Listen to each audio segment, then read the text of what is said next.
हर हर महादेव। अध्याय 2। शिवलिंग महिमा। शिव जी का प्रकट होना। नैमिषारण्य के पवित्र स्थल पर सभी मुनियों ने ऋषि सूत जी से प्रार्थना की, हे सूत मुनि, कृपया कर हमें बताइए कि भगवान शिव का असली रूप क्या है। वे जो लिंग के रूप में पूजे जाते हैं, उसका रहस्य क्या है। सूत जी ने शांत भाव से उत्तर दिया, हे मुनियों, अब मैं आप सबको शिवलिंग की महिमा की वह कथा सुनाता हूँ जिसे स्वयं ब्रह्मा और विष्णु ने देखा और अनुभव भी किया। लिंगोदय की विस्तार कथा। प्राचीन समय की बात है। एक बार ब्रह्मा और विष्णु के बीच यह विवाद हुआ कि उनमें से कौन श्रेष्ठ है। ब्रह्मा बोले, मैं सृष्टि करता हूँ, सारे लोग मुझसे उत्पन्न हुए हैं, मैं ही सर्वोच्च हूँ। विष्णु बोले, मैं पालन करता हूँ, सबका पोषण करता हूँ, मैं तुमसे भी श्रेष्ठ हूँ। यह विवाद बढ़ता गया और तभी आकाश में एक अनंत अग्नि स्तंभ प्रकट हुआ। वह स्तंभ इतना तेजस्वी था कि उसकी ओर देखना भी कठिन था। वह ना तो ऊपर से दिखता था न नीचे से, बस प्रकाश ही प्रकाश था। एक दिव्य वाणी गूंजी, जो इस अग्नि स्तंभ का आदि या अंत खोज लाएगा वही श्रेष्ठ कहलाएगा। ब्रह्मा और विष्णु ने चुनौती को स्वीकार किया। विष्णु जी वराह रूप धारण कर नीचे की ओर गए स्तंभ का आधार खोजने। ब्रह्मा जी हंस रूप धारण कर ऊपर की ओर उड़े स्तंभ का सिरा खोजने। विष्णु जी ने हजारों वर्षों तक नीचे खोजा, लेकिन कोई भी अंत नहीं मिला। हर हर महादेव।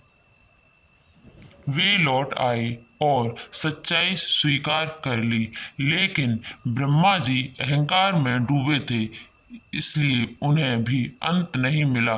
पर उन्होंने झूठ बोल दिया कि मुझे स्तंभ का सिरा मिल गया। शिव का प्रकट होना।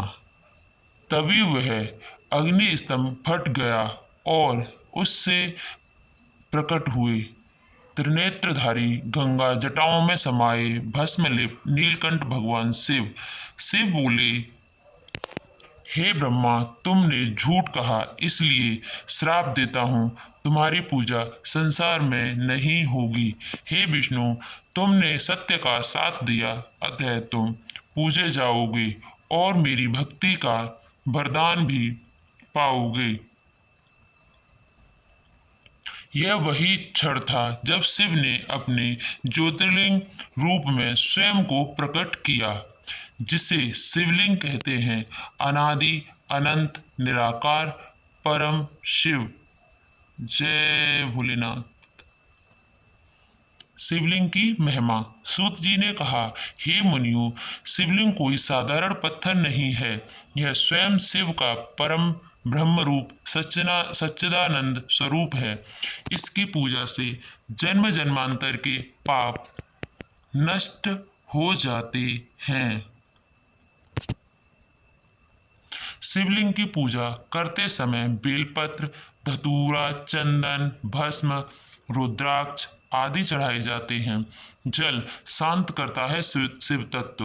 बेलपत्र 100 पापों का नाश करता है। धतूरा और भस्म शिव के रौद्र और तात्विक स्वरूप को तुष्ट करता है।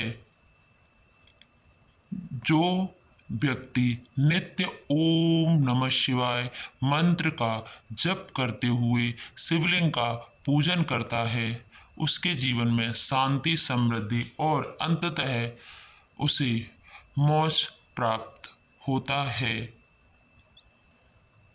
पूजन के नियम और लाभ। सूत जी ने बताया, शिवलिंग पर कभी भी ताम पात्र से दूध नहीं चढ़ाना चाहिए। दक्षिणावर्ती शंख से जल चढ़ाना शुभ होता है। सोमवार को शिवलिंग का पूजन विशेष फलदायक होता है।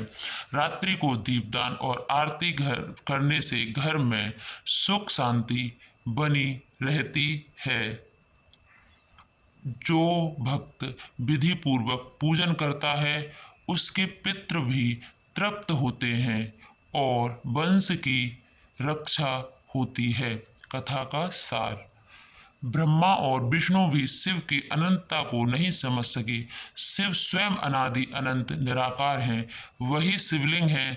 लिंग पूजन साक्षात शिव भक्ति। पूजन से मिलता है पुण्य, शांति और मोक्ष। तो श्रद्धालुओं, यह थी महाशिव पुराण के विद्वेश्वर संहिता का दूसरा अध्याय, जहां हमने जाना भगवान शिव ज्योतिर्लिंग रूप की अद्भुत उत्पत्ति और उसकी दिव्य महिमा। यह कथा न केवल हमें शिव तत्व का बोध कराती है बल्कि हमें सिखाती है सत्य, नम्रता और भक्ति ही शिव को प्राप्त करने का मार्ग है। हर हर महादेव। अगर आपको यह कथा पसंद आई हो तो लाइक करें, शेयर करें और चैनल को ज़रूर सब्सक्राइब करें। मिलते हैं अगले अध्याय में एक और दिव्य कथा के साथ। हर हर महादेव।